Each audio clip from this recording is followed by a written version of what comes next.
ยนอกะสบายดีแหละสวัสดีพ่อแม่พี่น้องเบิ้งสุขุสุคนเนาะตีนรถเตะสบายดีเด้อพ่อพี่น้องเกิดเด็ดพี่ใจได้หนึ่งแล้วก็ที่หน้าก็พูดนี้แบบย่างระเบิดบุ้มตกใจนึกว่าไปมายิงทางขาดีนอมาระเบิดบอลทางเขามันทางคันอยู่ทางใหญ่พอดีบอดใช้มันบ้างนะเขาใส่แต่ตีนเก่าเนี่ยย่างเก่าไม่เพื่อนอยากกินหมากกระบอกหมากที่แบบยังเป็นหมากอยู่มัดน้องหมดเรื่อยไปนั่งบนโคกได้เลยรถไหนหนูมีบนนั่งยืนนั่งในล้ออันนี้ทางคุณนะถ้าแม่บ่ให้นั่งไปนั่งนะแม่ลูกเข้ากระดังนะบ่แม่ยังไม่ทันโตเจ้าไปนั่ง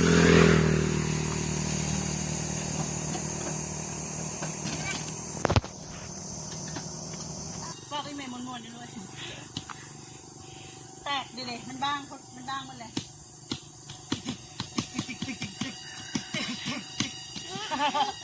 แม่ก็รู้สึกเงยคือกันเลยมันแล้วมันแตกลูกแตกดูเนาะนี่คือปีเดียวย่างเก่า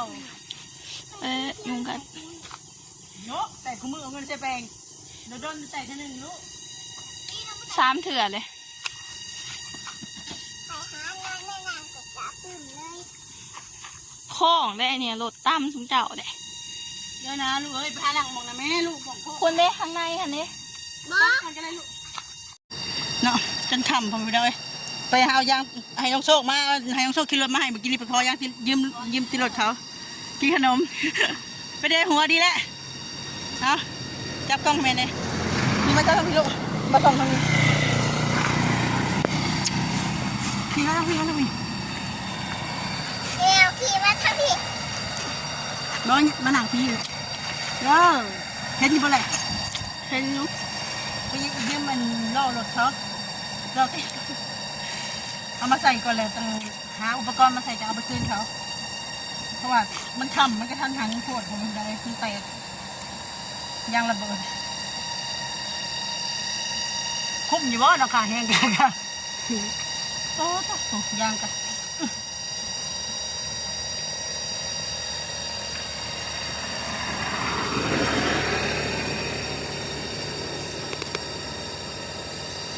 ก้อนใหญ่เลยโอ้ยไปเจรนายบ่บัดนี้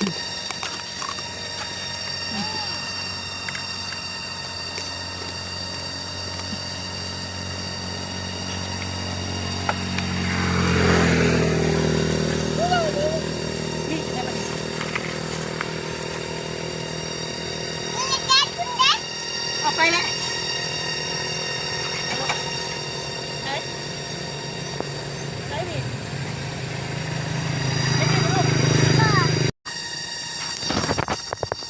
มันเด้งออกบ่มีดจะตีไปตำรวจผู้ยุ่งเลยลูกโอ้จนทันจนมือมันแบบมันกระทันผมไม่ลองห้านจะปิดมาเลยเนาะฮักเลยไปยืมหนึ่งเรารถเขา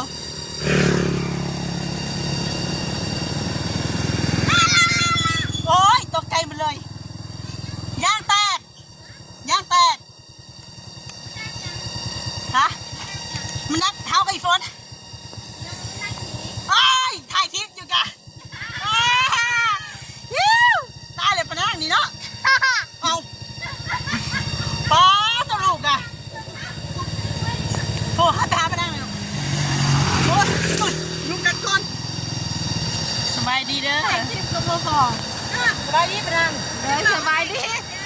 ถ่ายคลิปกับพ่อบอกกันนะเมามั่วมาได้เปล่า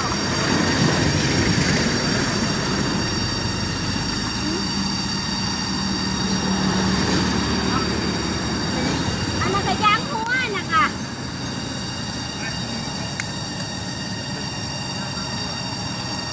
นี่หันยังเปิดอยู่ไม่ใช่หั่นเลยหันนี่หันข้างนอกอ่ะก้อนราคาจะเป็นไหมยังอย่ายุ่งดิลูกให้มันชอบจับต้อง ยังขายได้หมูเลยผมไม่ได้มีคนมีเป็นหมูเลย เขาจะเอายางมาดิ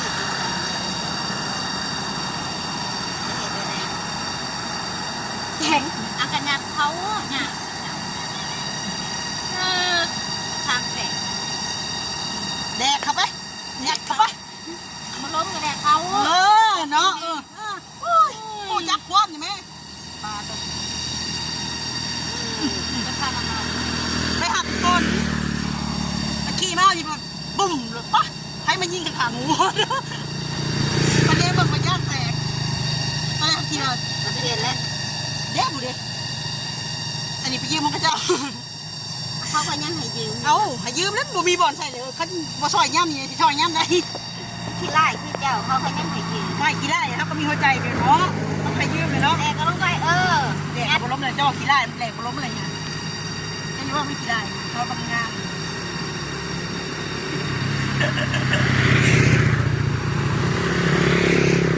ขาดยังขาดก็ขาดใช่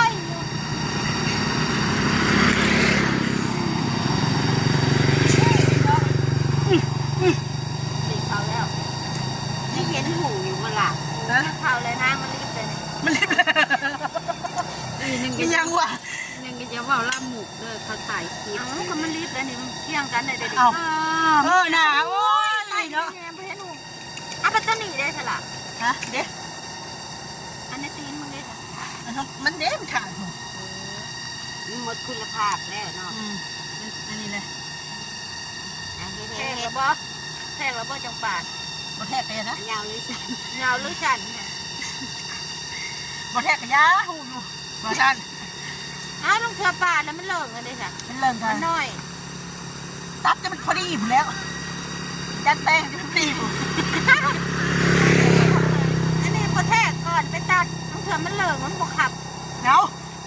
ฮะโอ้ยมันขับบ่ได้เลยแดกบ่เข้า น้องผู้ชายมันเลิง เรื่องระยะมันนะคะแนน เพ มัน ราะ จะ ว่า ขั ค บ นสิเมื่อทางคุณมาแต่เตาถ่านก็คนสิเมื่อทางคุณมันทางเด็ก ชิบะเห็นเจ้าอยู่ขี่รถไปมันทำไมโอ้สองอันน้องไปใช่ได้เนาะจะเห็นฮะล็อก อยู่ไม่ใช่ อยู่ต้นทางเลย คือบ่เห็น เอาก็ยังบอกจะเห็นฮะล็อก บ่เห็นกับบ่เห็นแล้วสาเหตุใดเอาใส่บังดูนะมันขับบ่แล้วมันพิษบ่ตายปาดอย่างเดียว หน้าที่ปากจะปากอย่างเดียวเลย อันนี้กูสื่อทุกหานได้ปะ ฮะโอ้ยเขาไข่หน้าเลยจะของเขาไปเลยอันนี้ก็ของเขาหมดเลย ตีนก็ของเขา มันมียังเป็นของตัวเอง มือเลยชงเขา เอากระหายใจมือเฮือนก้อนนั้นบ่ทานมันบริเปิดเด้มันปิดหันโอ้ยุงไรเลยโชว์ก็จะมาถ่ายยังขาดเลยเมย์เลยเห็นยังเลยบัดนี้ฮะนั่งยังก็ก้มถ่ายขาดเลยลูกถ่ายเห็นก้นเนี่ยอย่าไปถ่ายเห็นกล้องไปดู เจนเอาบัตรสันแยกไปแยกมาบัตรเห็นนี่หน้าเขาเด้อ ได้เลย ส่งนี่แยกไข่นะส่งกันเพราะว่า รู้จักมันขนาดนี้ยังนอนนั่งงะขาอยู่ อันนี้ว่าแล้วแกมาขอโทษมากเถอะ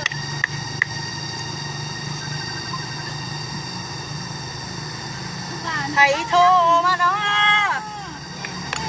ไม่ได้รับแทน ฮัลโหลสบายดีเจ้าสต๊อปมันก็ได้ลูก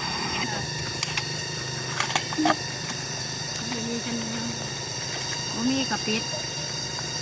และไอโซมันอยู่เบื้องใดเฮ้ย เด้ โอ้ย เด้นี่เด้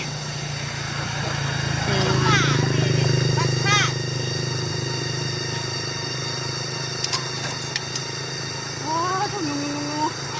ไปแล้ว เอามาแต่เจ้าท่าน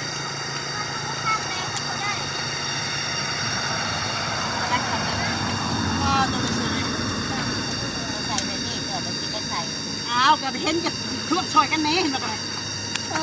ยุงครบดาบ แม่นี่แหละ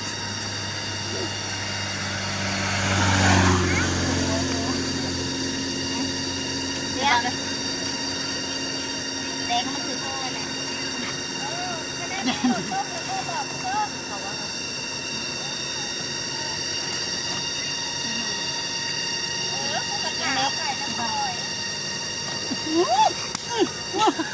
โอ้ยจะกัดเจ็บ เฮ้ยมันกระด่างอยู่พวกกันยังตีกันอยู่เดินเข้าไป เดี๋ยวเข้าไปเดี๋ยวเข้าไป คนสิป้าไอ้วันเย็นมันลงอันนั้นนะเราก็แบงค์แล้วไปน่ะมันจับเผย แล้ แล้ว ว กัน มัน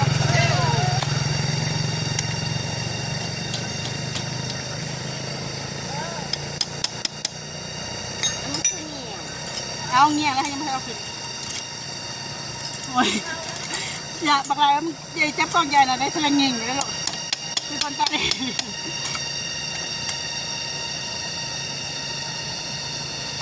แล้วก็ตอกได้ไหมเดี๋ยวเขาจะตอกไอ้หอดไรไหม โอ้ยิงกระดาษเนาะแต่ก่อนหมอแล้วยังเก็บได้แถบไปตายเลย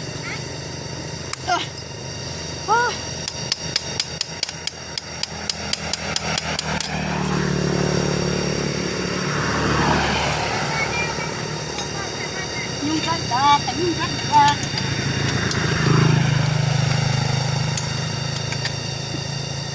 ต่อไปเขาหุ้มมันละบ่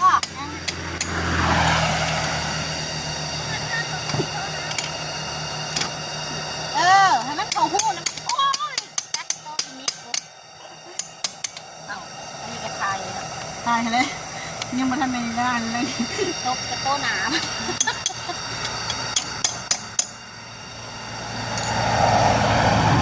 ขับไปอีกเพื่อนแบบมันพุ่งอยู่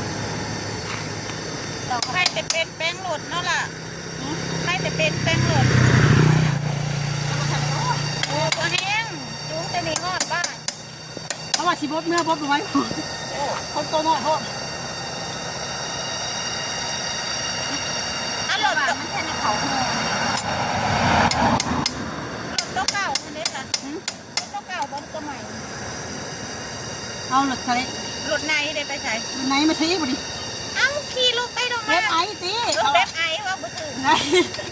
เอากระถิ่นงงเลยไหนอยู่ใช่บุดิ เบบไอ มีที่กุดไหนเลยตอนเนี้ย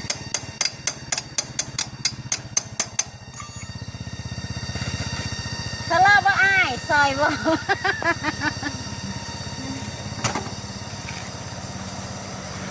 เห็นมันมีที่เดินไปเห็นหูอยู่ว่าแย่ ก็แล้วเงี้ยงพี่เลยมาทำอีกก็แล้วจะบอกอีกเราบอกตัว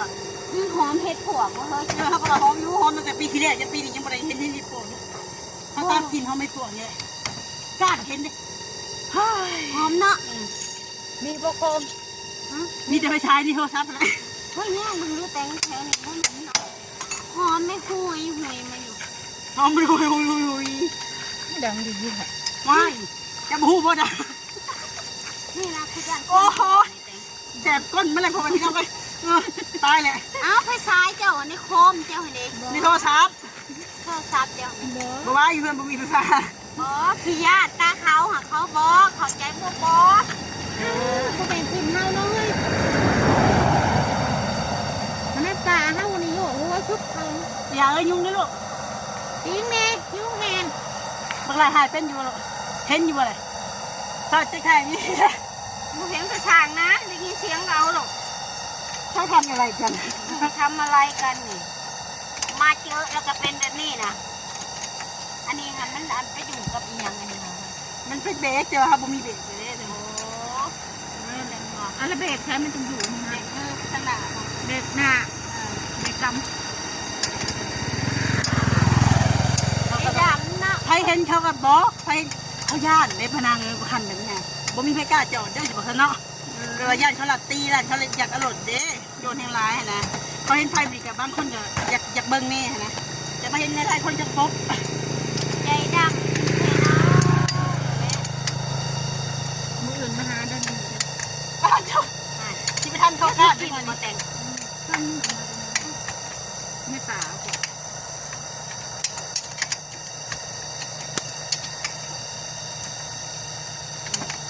โอ้ขอบอกมันให้เขาไปเลยมาไปหมด กล้าไฟไปเชื่อเลยดิขนาดนั้น เห็นปะ หุงอยู่นะเห็นยังบ่เห็นเลยยังนุ่งมากินจ้ามานั่ง ไปนะลูกยุงเนาะมากินเลยผูก ลูกสาวละเขาให้ทิ้งหักก้าเขาให้กับพ่อฉันนี่ ไปนะ บ้านนี้หัวพอผมพอห้องแกคิดไปนอนใจหลาน เอาทำมาถึงนี่เขาไปหักเขา เด็กเขาเมื่อไหร่ อ๋อตัวทรมานแท้ จะละมาตา เอาไปยังอีแม่นบ้าแล้วหักเก็บเอา ไปนะแม่ บ้าเก็บเอา ลังเถื่อได้ไปถือขันถือยังเก็บมาลงเขาเจ๊ได้ไร โอเคแล้วมานั่งมีหัวบกเจเด้อมาอยู่เป็นโม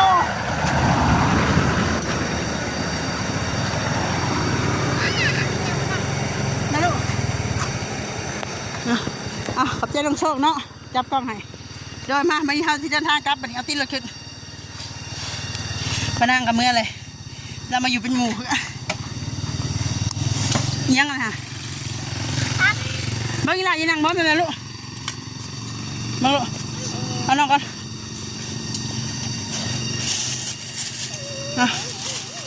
โคตรเกิดนี่ก็ได้เลยโอเคพ่อพี่น้องเลยสำหรับคลิปนี้ก็ อยู่ข้างทางเนาะรถยางแตกโดยไว้พอกันคลิปหน้าเด้อสำหรับคลิปนี้ขอกล่าวคำว่าสบายดีสบายดีสองลูกสบายดีลูก